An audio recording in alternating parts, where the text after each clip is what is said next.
Donald Trump ने और Netanyahu ने कहा कि ईरान हमला नहीं कर पा रहा है जैसे वो पहले कर रहा था, लेकिन ये तमाम चीज़ें झूठ साबित हुई।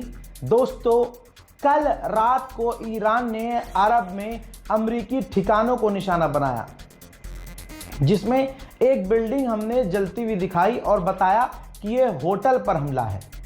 जब दिन का उजाला हुआ और अरब से, कुवैत से ही जब खबरें सामने आने लगी, जब खबरें दबना बंद हो गई, तो ये बिल्डिंग देखिए जिसमें आग लगी थी, हमला हुआ था, और ये बिल्डिंग आप देख रहे हैं नष्ट हो चुकी है, यानी बुरी तरह से आग लगी है।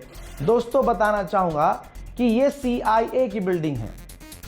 अब ईरान की इंटेलिजेंस का आप जलवा कह लीजिए या भाई उसकी पावर कह लीजिए कि सिर्फ अमेरिका के बेस नहीं बल्कि CIA भी निशाने पर है।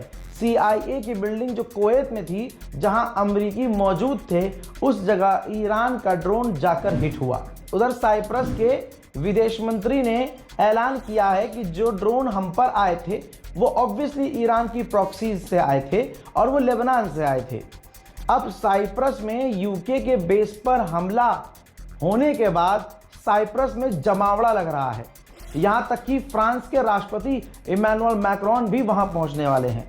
यूरोप के कई देशों ने साइप्रस पे और उसके आसपास युद्धपोत और एयरक्राफ्ट कैरियर तक तैनात किए हुए हैं।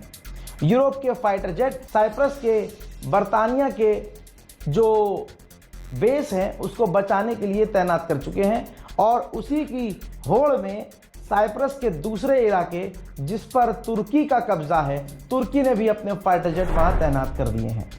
ईरान की ऑयल रिफाइनरी पर अब तक का सबसे बड़ा हमला कल रात किया गया, जिसका रिजल्ट आपने देखा। अपडेट अब उस पर यह है कि सिर्फ ऑयल रिफाइनरी नष्ट नहीं हुई, उस पर हमला जब हुआ तो 6 ईरानियन लोग भी उसमें मारे गए हैं। ऑयल रिफाइनरी कुछ इस तरह से उड़ाई कि अगले दिन जब बारिश हुई, जी हाँ, ऐसी बारिश हुई कि क्या ही बताएं, और बारिश के साथ साथ जो पानी गिर रहा था आसमान से उसमें तेल था। तो ये ईरान पर कितना बड़ा हमला था सोच नहीं सकते। ये देखिए दोस्तों, ये दिन है वहाँ ईरान में, ये दिन है वहाँ, और ये दिन के विजुअल्स हैं। ऐसा ऑयल रिफाइनरी पर हमला किया इजराइल ने और अमेरिका ने कि आज दिन में भी ईरान के आसमान में काला काला बादल छाया हुआ है। अमेरिकी ऑफिशियल्स रिपोर्ट के अनुसार अमेरिका इस लगभग एक हफ्ते की जंग में ईरान से जो उसने शुरू की है, $6 बिलियन खर्च कर चुका है, और अमेरिका को फाइनेंशियली ये जंग काफ़ी महंगी पड़ रही है। UAE ने अपडेट दिया है कि हमने ईरान की 17 मिसाइल और 16 ड्रोन्स को मार गिराया है।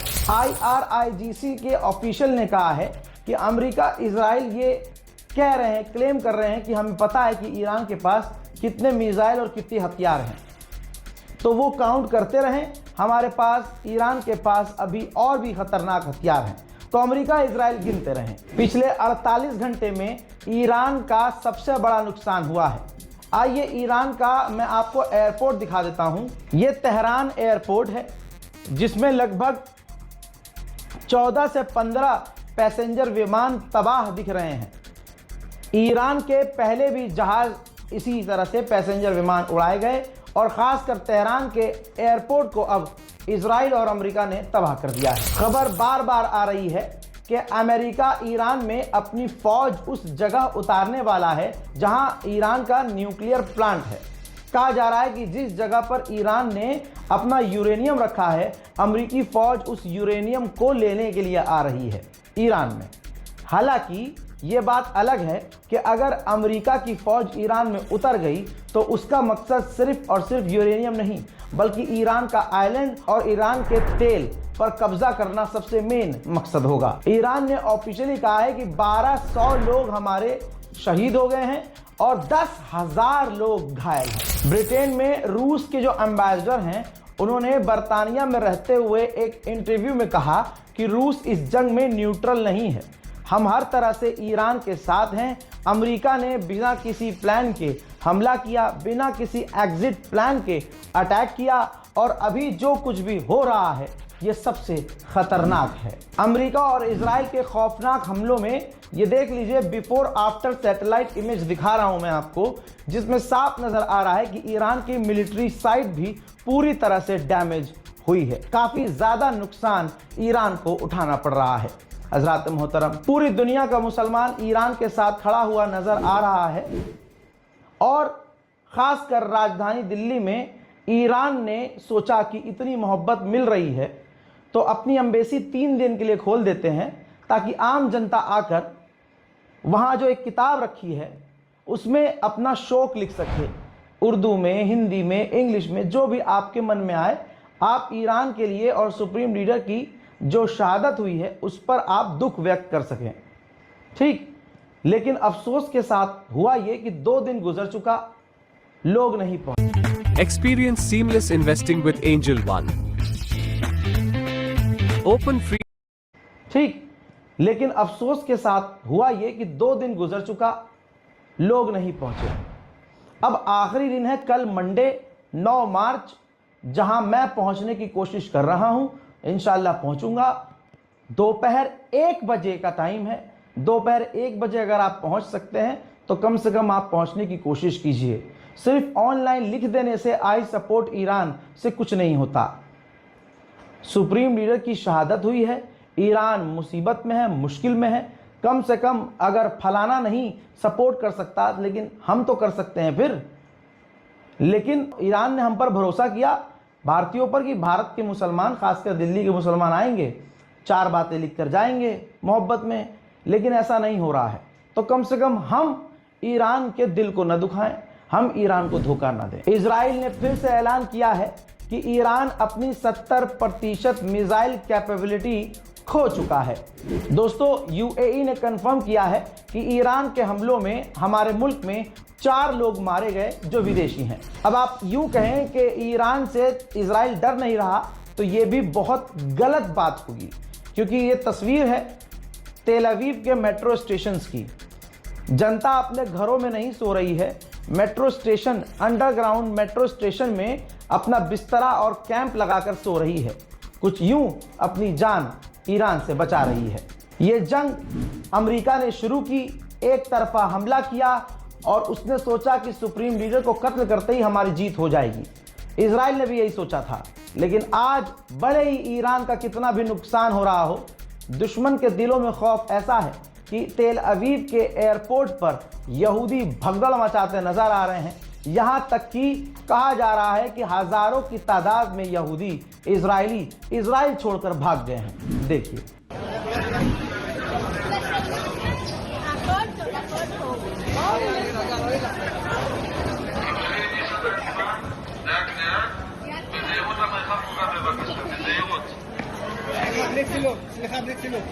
ईरान ने लगातार इजराइल के ऊपर मिसाइलें दागी हैं। अभी तक 48 घंटे पहले और अभी तक भी इजराइल बार बार कह रहा है कि ईरान मिसाइल लॉन्च नहीं कर पा रहा है। अब उसने फिर से ईरान ने लॉन्च करी मिसाइल, लेकिन तमाम मिसाइलों को इजराइल ने रोक लिया। लेकिन पॉइंट यह है कि ईरान अभी भी हमले कर रहा है, मिसाइल लॉन्च कर रहा है।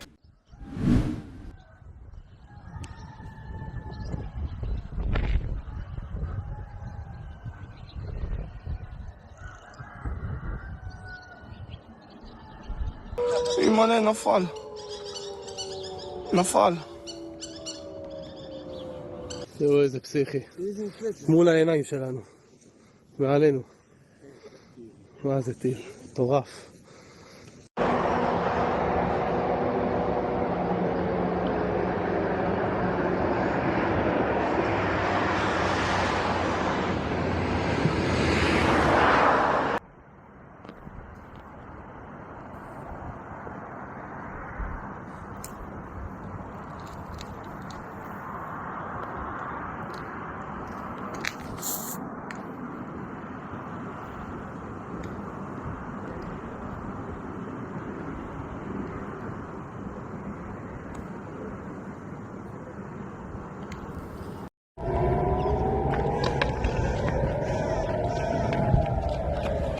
अब ये कह देना कि इजराइल में मिसाइलें नहीं गिर रही हैं, ये सबसे बड़ा झूठ है।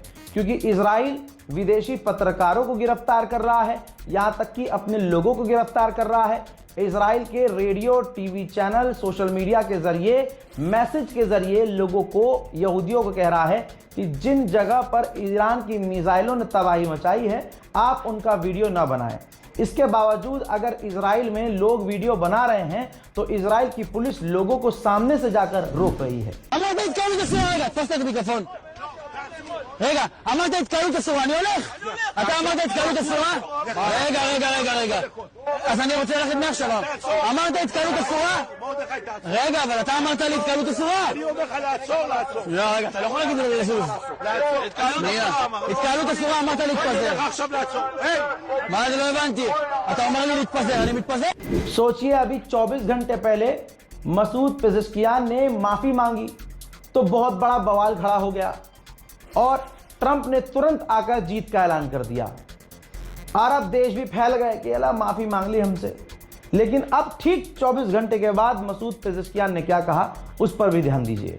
मसूद पेजेश्कियान, ईरान के प्रेसिडेंट, ने कहा है कि ईरान को उन तमाम जगहों पर हमला करना होगा जिन जिन जगहों से ईरान पर हमला हुआ। इस बात का मतलब आप समझ सकते हैं। हजरात, एक और स्ट्रेट ऑफ हॉर्मुज में टैंकर था, कहा जा रहा है वो अरब इमारात का था। वहां पर उस टैंकर पर ईरान का मिसाइल हमला हुआ। उस टैंकर में 3 इंडोनेशियन व्यक्ति थे जो गायब हो गए हैं। अमेरिका की बहुत सारी कंपनियां इराक में हैं। खबर यह है कि ईरान के खतरनाक हमलों की वजह से अमेरिकी कंपनियों ने अपने प्रोडक्शन यानी इराक में अपना कामकाज बंद कर दिया है। जहां कहा जा रहा है कि ईरान लॉन्च नहीं कर पा रहा है अटैक और फेल हो रहा है। जरा इराक का ये वीडियो देखिए। इराक में अमेरिका का जो बेस है वहां ईरान की मिसाइल्स और ड्रोन्स जाकर सही टारगेट पर हिट हुए हैं। बौखला चुके हैं अमेरिका और इजराइल। अपनी पूरी ताकत से ईरान को गाजा बनाने में मेहनत कर रहे हैं। एक बार फिर से कुछ ही देर पहले ईरान पर जो बड़े हमले हुए हैं, अलग अलग जगहों के मंजर मैं दिखा रहा हूं।